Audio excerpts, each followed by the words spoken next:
네, 국민들에게 양당 말고도 새로운 선택지를 드려야 한다면서 새로운 선택 창당을 준비하고 계신 금태섭 전 국회의원 모셨습니다. 어서 오세요. 안녕하십니까? 예, 저희가 두 번째 모시는데 오늘은 양복을 이렇게 갖춰 입으신 걸 보니까 예, 오늘 국회에서 뭔가, 정의당 세 번째 권력이 어떤 토론회가 있습니다. 네. 거기 축사를 하기로 해가지고 행사가 있어서 양복 입고 예. 왔습니다. 지금 창당 작업 어느 정도 왔는지 궁금한데요. 시점이 좀 정해졌습니까? 거의 마무리 단계고요. 아마 이번 주나 다음 주 정도면은 실무적인 것은 총 마무리가 될 것 같습니다. 네. 창당대에 거쳐서 이제 선거 체제를 준비를 해야죠. 근데 이준석 전 대표도 얼마 전에 김종인 전 위원장이랑 해서 같이 만나셨고 예. 이 전 대표도 어제 대구 가서 얘기를 한 거 보니까 창당 거의 이제 굳어진 것 같은데 예. 그럼 두 분이 좀 어떻게 같이 진행을 하신다는 건지 이거 좀 구상이 이 궁금하더라고요. 대표와는 그 이후에도 얘기를 좀 편하게 하고 그랬습니다. 근데 이제 사실은 한국 정치에 있어서 답은 정해져 있다고 보거든요. 예. 민주당 같은 경우에는 180석을 갖고 또 한때는 집권 여당이었는데 대표 방탄하느라고 지금 저 모양이 돼 있고 조금이라도 다른 의견을 내면 수박이 되는 것이고요. 네. 또 내년 선거는 윤석열 대통령 집권하신 지 2년 됐으니까 정권에 대한 어떤 평가의 의미를 가지고 있는데 과연 윤 대통령이 집권할 때 그 공정과 정의를 들고 나오신 것을 지켰는지 거기에 대해서는 지극히 의문입니다. 네. 무엇보다도 장제원 의원이 한번 얘기한 것처럼 윤심이 당심이고 당심이 민심이다. 그러니까 네. 대통령 한마디에 따라서 뭐 당은 아무 의견도 낼 수 없고 이런 문제가 되기 때문에 지금은 민주당이나 국민의힘 내부에서 어떤 개혁을 하는 게 어렵습니다. 네. 그러니까 이준석 대표나 저나 정치권에서 이제 상식이 있는 사람들이라면 다 비슷한 고민을 하고 있고 유권자들도 같은 갈증을 느끼고 있습니다. 근데 이것을 어떻게 엮어서 유권자들이 이번에 이 사람들한테 어떤 표를 좀 주면은 정치가 바뀔 수 있는 교두보가 마련될 수 있을 것이다. 이거를 어떻게 줄 수 있는지 거기에 대해서 계속 고민을 하고 있습니다. 그러면 만약에 당을 만들게 되면 예. 이준석 전 대표도 예. 각자 당을 만들고 선거 과정에서 좀 연합을 하시는 이런 이준석 대표가 개념으로 구체적으로 어떤 계획을 가지고 있는지는 모르겠는데 네. 저는 방금 말씀드린 것처럼 고민이나 우리가 어떤 데 집중해야 되는지에 대해서는 생각이 비슷하다고 봅니다. 다만 이준석 대표는 아직까지도 국민의힘 이제 당원이고 직전 대표를 했기 때문에 예. 이준석 대표나 뭐 민주당의 비명계 의원들이나 이런 분들이 결단을 내리고 움직인 다음에 그 다음에 얘기를 할 수 있죠. 저희는 이제 당이 완성되고 있는데 네. 아직 민주당이나 국민의힘 당적을 가지고 있는 분들하고 뭐 이렇게 한다 저렇게 한다 말하는 건 성급하고요. 그분들이 겨치가 먼저 결정이 돼야 되는 예, 거니까요. 민주당의 예. 비명계 의원님들 만나도 똑같은 고민합니다. 사실 이준석 대표랑 다르지 않아요. 예. 안에서 고치기가 어렵다.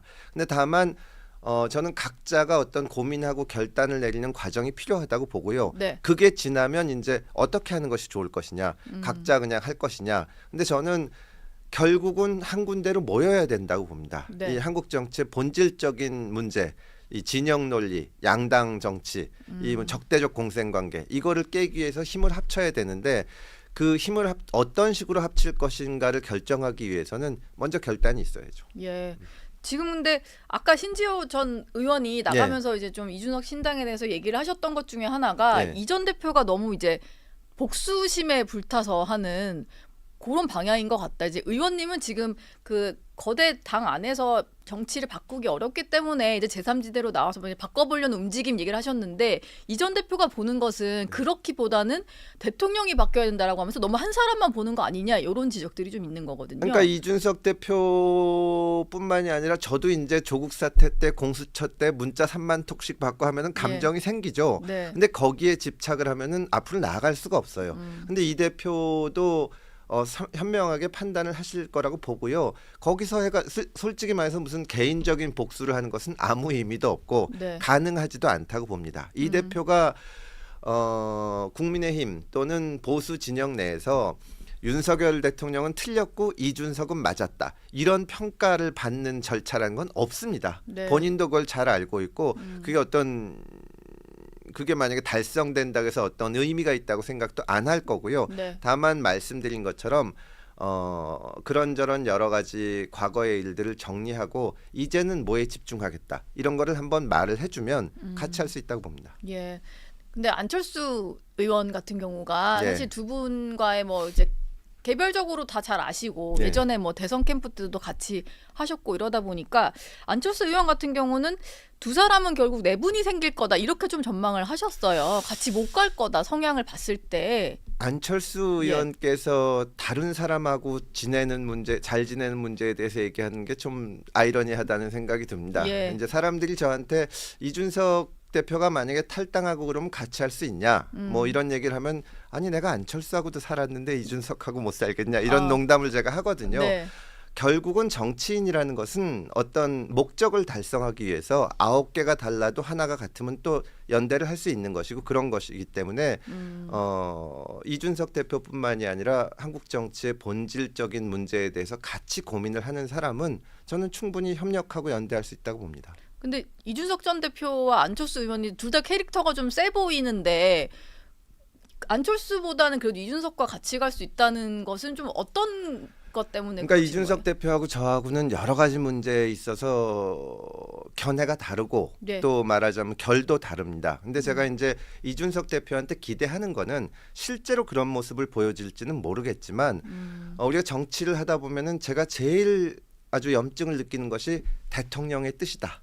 혹은 당론이다. 네. 그러니까 안철수 대표가 새 정치를 들고 나왔지만 안철수 대표가 그 실패한 이유 중에 하나도 안철수 대표가 한때 신당을 만들면서 그 신당 이름을 안철수 신당이라고 하려고 했습니다. 아, 한 사람의 뜻에 따라서 결정되는 거. 네. 이렇게 되면 못하는 거죠. 우리가 신당을 만들어도 금태섭당 무슨 안철수당 이렇게 해서는 금태섭당 이준석당 이렇게 해서는 안 되는 거고 네. 견해가 다를 때 서로 상대방의 의견을 존중하고 대화와 토론을 할 수 있는지 이게 되면 같이 할 수 있는 겁니다. 그러니까 네.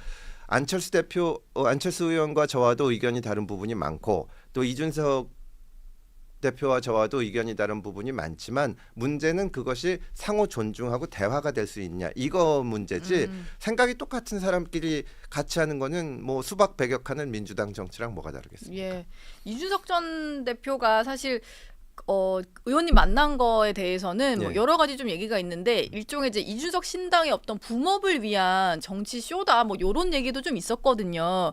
그래서 근데 또 따로 제가 이제 각각에게 여쭤보면 예. 계속 그 이후로도 소통하신다고 하니까 네. 뭔가 좀 잘 통하시는 지점이 좀 있었지 않나 싶은데. 이준석 대표가 하고 둘이 이제 얘기를 나눠본 거는 이 대표가 대표 당선된 다음 날 네. 그러니까 예전에 한번 보자 그래서 만나서 저로서는 이제 젊은 정치인이 우리 정치에 새로운 바람을 일으킬 수 있다고 생각을 해서 많이 도와줘야겠다는 마음으로 만났습니다. 네. 근데 그 이후는 이제 서로 진로가 다르고 해서 못 만났는데 그래서 별로 얘기를 해본 기회가 없어가지고 지난번에 보도된 대로 김종인 위원장과 만난 이후에 또 따로 만나서 편하게 시간을 가지면서 얘기를 나눴는데 저는 대화가 충분히 통한다고 봅니다. 아. 그리고 무슨 뭐 유치하게 무슨 붐업을 하기 위해서 누가 누구를 이용하고 해서는 네.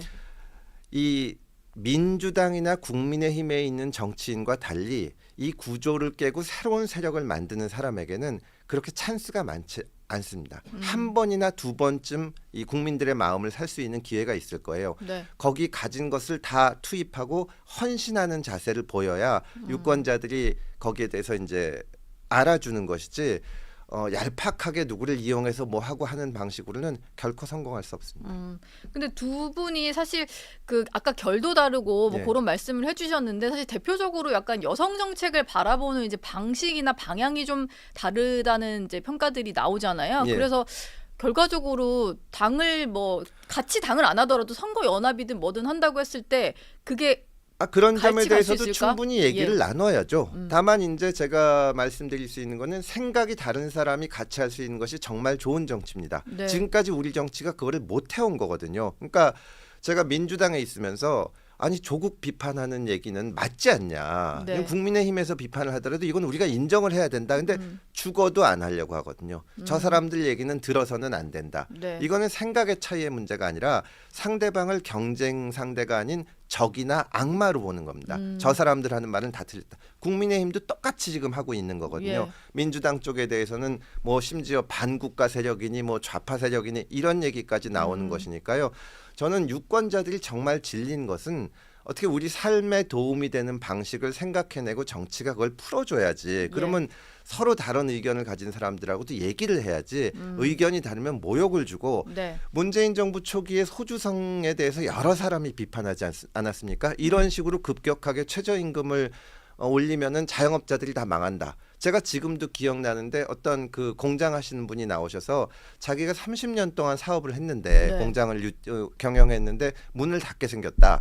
거기에 대해서 그 당시에 그 유시민 노무현재단 전 이사장께서 뭐라고 했냐면 30년 동안 최저임금밖에 못 떴으면 그만둬야죠. 그게 모욕을 하는 겁니다. 아주 건강한 비판에 대해서도 네. 그런 거를 좀 없애기 위해서 서로 다른 의견에 대해서 존중해라. 저희가 같이 하게 된다면 보여줄 수 있는 거는 존중의 정치고 저는 유권자들이 거기에 대한 갈증이 있다고 봅니다.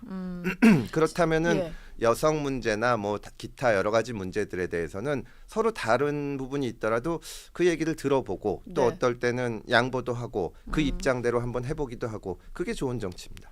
사실상 이제 말로만 살아있는 뭐 당내 민주주의가 전혀 없는 이런 상황을 좀 깰 수 있는 뭔가 새로운 어떤 그 정치의 모델이 좀 나올 수 있다. 뭐 이런 말씀인 것 같아요. 그렇죠. 이제 국회의원이 체포동의안에 대해서 이렇게 투표하나 저렇게 투표하나 하는 거는 양심에 따라서 하는 겁니다. 네. 물론 뭐 때에 따라서 당론으로 묶을 수도 있지만 저는 네. 진짜 재밌는 게 민주당에서 체포동의안 나올 때 당론은 안 하거든요.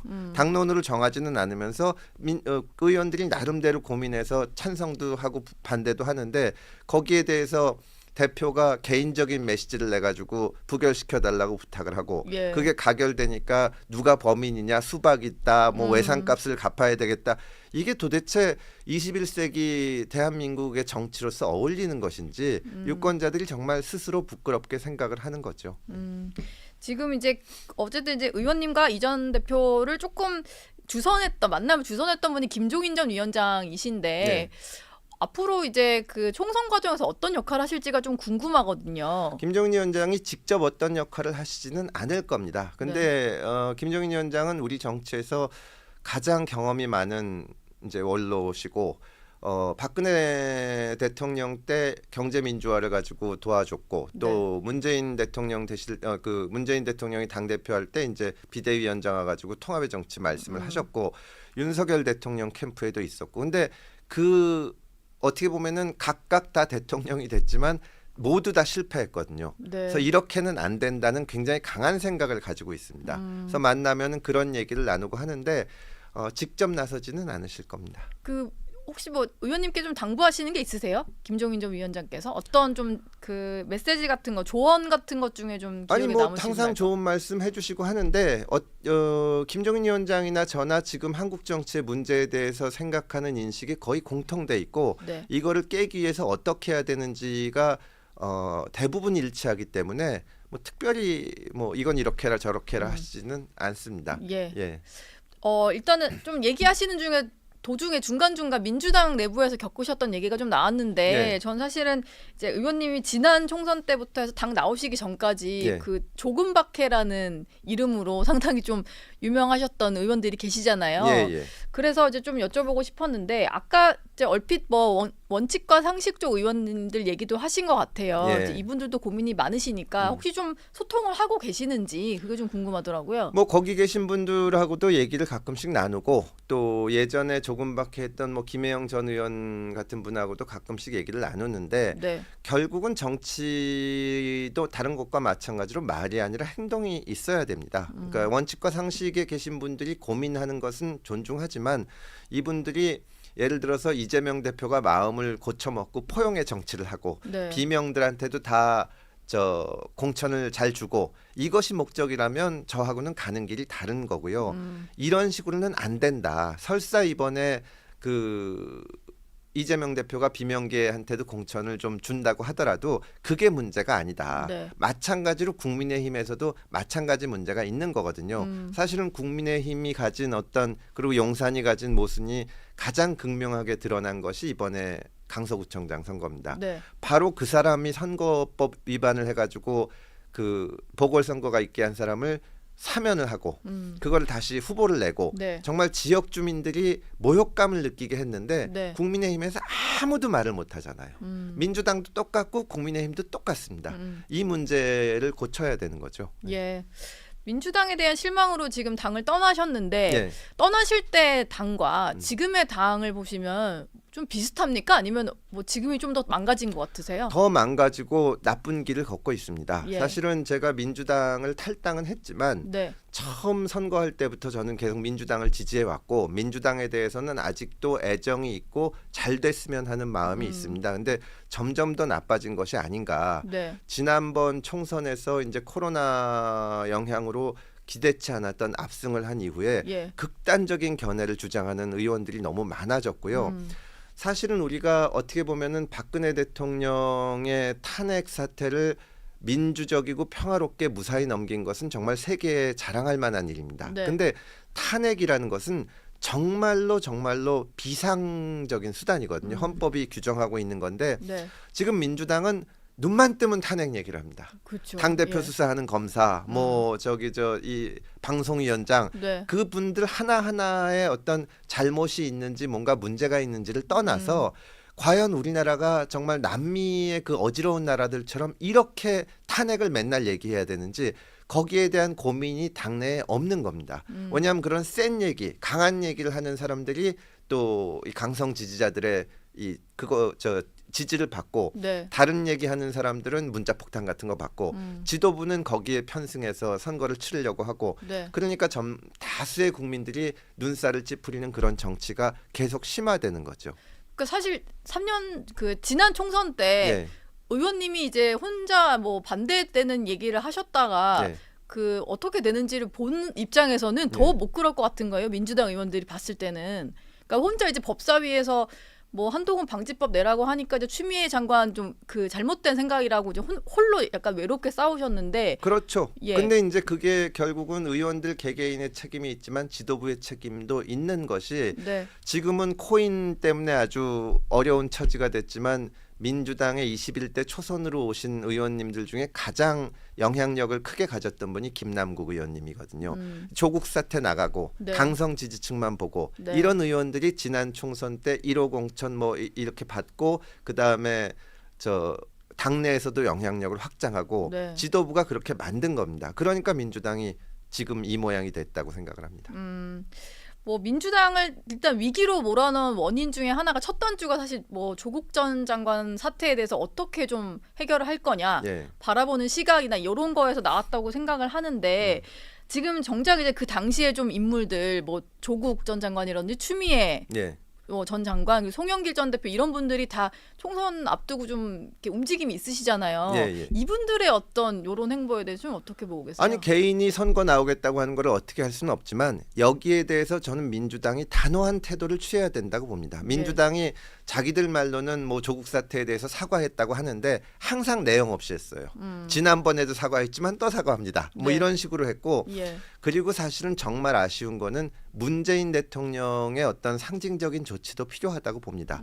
문재인 대통령이 박근혜 대통령 탄핵 이후에 많은 국민들의 기대를 갖고 통합의 정치를 했는데 조국 사태를 일으킨 장본인이잖아요. 네. 그런데도 최근까지도 조국 전 장관 만나서 이렇게 하고 하는 거를 보면 전직 대통령으로서 국가 원로로서 과연 아무 생각이 없으신 건가? 어떻게 이걸 두고 볼 수가 있는지 네. 저는 뭐 조국 전 장관이야 개인의 판단이라고 하더라도 민주당의 어떤 지도부 그리고 그 진영의 원로나 전직 대통령 이런 분들이 여기에 대해서 분명히 의견을 내줘야 된다고 봅니다. 아, 예. 문재인 전 대통령도 그냥 조 전 장관 뭐 양산 온다고 하면 같이 만나서 뭐 이렇게 할 게 아니고 그래서는 안 되죠. 예. 만약에 진짜 그 조국 신당 만들어져 가지고 이게 되는 것이 바람직한 건지 아닌지 본인이 깊이 고민을 해서 거기에 대해서 의견을 말씀을 드려야 됩니다. 조국 사태가 얼마나 많이 우리 국민을 찢어놨습니까? 예. 그리고 그때부터 이제 사법부의 독립, 검찰의 독립 이런 것들이 전부 뒤로 밀린 거예요. 사실 그 전에는 물론 판결이나 수사 결과가 나올 때마다 양측에서 비판을 하긴 했지만 정말로 서초동에 몇만 명씩 모여가지고 피의자가 조사받고 있는데 밖에서 이런 경우는 없거든요. 여기에 대해서 전직 대통령으로서 어떻게 판단을 하는 건지 예. 과연 조국 전 장관이 진짜 억울하다고 생각을 하는 건지 저는 상식적으로 생각을 해봐도 네. 문서 위조하는 사람이 법무부 장관을 할 수는 없는 겁니다. 아주 단순한 거예요. 문서 위조를 했는데 이 사람이 어떻게 법무부 장관이 되냐. 그거를 이 사람을 반대하는 사람은 검찰 개혁을 반대하는 거다. 이게 도대체 말이 안 되는 논리인데 그래서 지금 국민들이 완전히 반으로 갈라지게 만들고 또 작은 문제라고 할 수도 있지만 민주당이 그때만 해도 탄핵 이후로 20년 집권할 거다. 네. 이제는 뭐 이 시대가 바뀔 거다 했다가 3년 만에 정권이 바뀐 거 아닙니까? 네. 민주당 정부에서 검찰총장 하던 사람이 반대쪽으로 가가지고 대통령 선거 후보가 돼서 진 겁니다. 여기에 대해서 하등의 반성하는 빛이 없고 사실은 박근혜 전 대통령이 탄핵을 당했을 때 평생 보수 성향으로 지냈던 유권자들도 많이 문재인 대통령한테 기대를 가졌고 네. 문재인 대통령도 자기를 지지하지 않는 국민들도 모시고 가겠다고 취임사에서 얘기하고 나서 철저하게 편가르기를 해서 지금 이 모양을 만든 거거든요. 네. 윤 대통령은 그걸 그대로 따라하고 있고요. 여기에 대해서 좀 진짜로 좀 반성하고 그런 모습을 봤으면 좋겠습니다. 근데 뭐 문재인 전 대통령 같은 경우는 이제 그 임기 마치기 전에 뭐 인터뷰지만 마음에 빚이 있다 이런 표현 썼고 조국 전 장관에 대해서 그런 거 보니까 사실 이제 수사가 어떤 좀 무리했다 이런 인식인 것 같아요. 이제 여전히도 그리고 조국 전 장관 같은 경우도 이제 얼마 전에 윤미향 그 의원의 출판 기념회가 있었는데 거기에 메시지 보낸 걸 보니까 뭔가 검찰과 언론에게 마녀 사냥을 당했다 동병상련의 마음이다 뭐 이런 표현을 썼더라고요. 그러니까 조국 전 장관도 실제로 언론 앞에서 뭐 반성까지는 모르겠지만 사과를 몇 차례 했습니다. 근데 내용을 보면 뭘 사과했는지 모르겠어요. 그리고 지금도 윤미향 의원 전 의원이나 자기나 뭐 검찰의 마녀 사냥을 당했다 이렇게 얘기하는 것이 어떻게 보면은 본인의 정치적인 입지를 위해서 검찰의 중립성, 뭐 사법의 독립성 이런 데 대해서는 하등의 고려를 하지 않고 있는 거거든요. 네. 저는 이런 식으로 계속 나가다가는 우리 정치로 인해서 진짜 국민들이 더 쪼개지지 않을까 그런 걱정이 듭니다. 보니까 이제 새로운 선택하고 계신 이제 대변인이 있으신데 사실 편의점주 이제 봉다로라는 필명으로 더 유명한 분인데 곽대중 대변인이 얼마 전에 이제 본인 SNS에 올린 글을 보니까 이게 좀 하나 눈길이 가서 조국 전 장관이 최근에 낸 책이 DK의 눈물인데요. 이게 의원님 예전에 책 DK의 눈을 좀 표절한 거다 뭐 이런 얘기를 하셔가지고 근데 저도 사실 DK의 눈물을 보고 좀 뭔가 어서 본 제목 같다 약간 기시감이 좀 있었는데 그렇게 또 해보니까 뭐 표지도 상당히 비슷해 보이고 그렇더라고요. 아니 그건 모르겠습니다. 그건 뭐 제가 그 조국 전 장관 속마음을 알 수는 없는 건데 어쨌든 그 지난 정부에서 청와대 민정수석을 지냈고 법무부 장관을 지냈고 따르는 분들도 많으면 공적인 책임이라는 것이 있습니다. 본인이 한 일에 대해서 한 번도 본인의 혐의에 대해서 이렇다 저렇다 말씀은 안 하셨거든요. 본인이 지금 이렇게 책 쓰고 최근에는 정경심 교수 책도 나왔는데 이게 진짜 맞는 건가? 거기에 대해서 좀 다시 한번 생각해 보셨으면 좋겠습니다. 뭐 조민 씨도 책을 내고 뭐 온 가족이 지금 책을 내고 있으니요. 그러니까 정말 이거에 대해서 조국 전 장관도 생각을 좀 해보셔야 되고 이게 어떤 영향을 줄 것인가. 지금 이 조국 전 장관 이후로 민주당에 대표적으로 조국으로 옹호하면서 나온 김남국, 김용민, 최강욱, 김의겸 이런 의원들의 의정 활동이나 최근에 뭐 암컷이 설친다는 얘기해가지고 또 문제가 됐는데. 이분들이 지금 우리가 필요한 정치를 하고 있는 건지 국민들을 통합시키고 국민들이 대한민국에 가진 잠재력을 끌어내는 그런 정치를 하는지 아니면 산산이 찢어놓고 서로 싸우게 하는 정치를 하는 건지 여기서 본인의 할 일은 무엇인가 그런 공적인 책임이 있어야 될 겁니다. 책이나 내고 왔다 갔다 하면서 정말 이 북콘서트 하는 게 무슨 의미가 있으며 이게 어떤 영향을 미칠지 저는 정말 걱정스럽습니다. 일단 신당 창당이 좀 임박해지면서 보니까 이제 선거제 개편도 좀 해야 되는 상황이잖아요. 그래서 지금 여러 가지 얘기들이 나오는 것 같은데 의원님 같은 경우는 이제 위성정당에는 반대하는 그런 입장이신 거잖아요. 민주당이 잘못한 일이 많지만 지난번에 공수처 통과시킨다고 선거법을 이 모양을 만들어 놓고 위성정당, 자매정당을 양산한 거는 정말 헌법 질서를 파괴하는 저는 범죄에 가까운 일이라고 생각을 합니다. 근데 지금도 위성정당 없애야 된다고 말씀들은 하시는데 실상을 들여다보면은 공식적인 위성정당은 하지 말고 네. 조국 신당 무슨 뭐 이런저런 신당 해가지고 자매정당. 자매정당을 만들자. 예. 그래서 우리가 참아하기 어려운 대통령 탄핵 이런 얘기를 그쪽에서 하고 표결할 때는 우리 편 들어주는. 그래서 이탄희 의원이 대표적인 분인데 200석 하자. 그 얘기를 하고 있는 거잖아요. 네. 우리 단독으로는 200석 하기가 어려운데 그런 사람들 쭉 붙이면 200석 할 수 있다. 저는 정말 정치를 어떻게 만들려고 하는 건지 위성정당은 그나마 공식적이니까 공천에 대해서 민주당에도 책임이 따르는데 자매정당은 그런 것도 없는 겁니다. 네. 그러니까 뭐 저 최강욱, 김의겸 이런 의원들 뭐 된 것이고 그 다음에 심지어는 김의겸 의원을 의원 만들어주기 위해서 앞에 번호에 있던 분이 의원직을 사퇴하기도 그랬죠. 하고 네. 이게 도대체 국회를 뭘로 만드는 것인지 국민의 대표기관을 걱정스럽습니다. 그러면은 그럴 바에야 차라리 예. 그 전에 예. 병립형으로 돌아가자는 목소리도 좀 있는 것 같은데 그냥 정당 연동형 대표대로 하자. 예. 비례대표를 만들어서 이제 표의 어떤 비례성을 높이는 것은 좋은 취지입니다. 다만 이제 병립형도 여러 가지 문제가 있는데 위성정당이나 자매정당이 있는 연동형 비례대표가 최악의 제도입니다. 그렇게 가서는 안 된다는 겁니다. 네. 지금 저는 양 당이 선거 제도를 놓고 어떤 공정하고 객관적인 개선을 할 거라는 기대는 안 하고 서로 이제 표 계산하고 자리 계산하고 하고 있을 텐데 그럼에도 불구하고 최소한의 거는 지켜줬으면 좋겠다. 네. 자매정당 만들면서 연동형 비례대표에서 200석 하자는 얘기는 하지 말아라. 그래서 지금 민주당이 노리는 거는 자기네들이 집권했을 때 안 하던 법을 계속 통과시키면서 대통령이 이 거부권을 행사하도록 유도하고 있는 거거든요. 네. 그래서 싸움하고 있는 건데 이제는 그것마저 못하게 하자. 그렇게 가고 있는 겁니다. 근데 예. 정말로 그렇게 되면은 우리나라 꼴이 어떻게 될 건지 좀 가슴에 손을 얹고 생각해 보길 바랍니다. 예. 금 대표님 얘기는 여기까지 듣도록 예. 하겠습니다. 오늘 말씀 고맙습니다. 감사합니다.